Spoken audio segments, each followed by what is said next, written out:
From Washington, this is VOA News.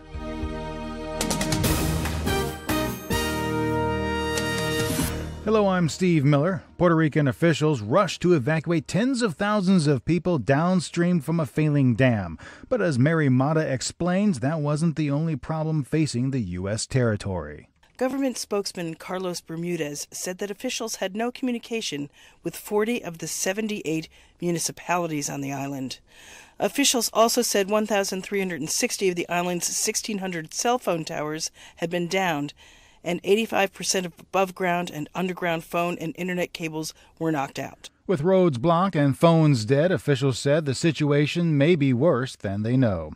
Mexico's Navy says 115 people have been rescued alive from collapsed buildings in Mexico City following the week's deadly 7.1 magnitude earthquake. The official death toll is 293, but that count is expected to rise as rescuers continue to look for people trapped. At least 148 deaths were in the capital.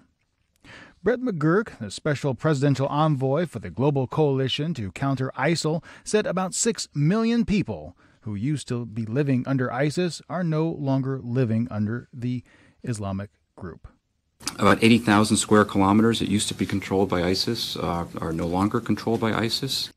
He also said that a controversial referendum on Kurdish independence planned for Monday carries an awful lot of risk. The United Nations has called for a structured dialogue and compromise supported by the international community between the Kurdish region and Iraq. Follow Voice of America on social media platforms for news, stories, and more. This is VOA News. Turkey's National Security Council met on Friday and confirmed the country's position to Monday's independence referendum by Iraqi Kurds. Dorian Jones reports. Turkey's government will never accept a separate Kurdish state in neighboring Iraq and won't refrain from taking steps to prevent it, Turkish Prime Minister Binali Yildirim said Friday. Yildirim said this referendum is on an issue of Turkey's national security. He said Turkey is determined to use its natural rights originating from international and bilateral conventions and will not hesitate on this. President Recep Tayyip Erdogan chaired the council meeting and branded the planned referendum as illegal and unacceptable. He said Turkey reserved its rights under international and bilateral agreements to act against it.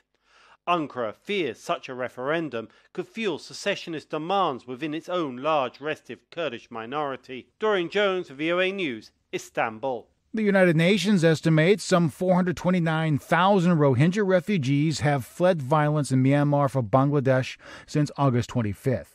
As the number edges towards 500,000, UN agencies are increasing life-saving assistance to desperate people living in squalid settlements.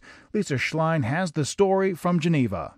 The number of daily arrivals has fallen to about 1,000 from a high of 20,000 a day. Nevertheless, that steep decline in refugee numbers has done little to ease overcrowding in the makeshift Rohingya sites. Authorities have allocated an 800-hectare area to new arrivals. The UN Refugee Agency says it is speeding up the distribution of plastic sheeting so as many people as possible can have some protection from monsoon rain and wind.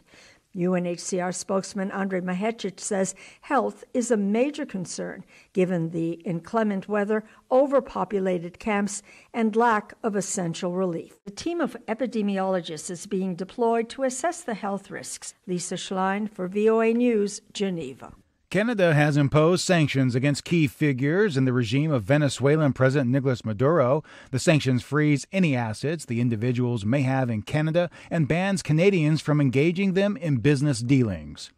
U.S. Senator John McCain has announced he cannot in good conscience vote for the Republican health care overhaul, meaning the GOP is unlikely to be able to repeal and replace Obamacare by September 30th.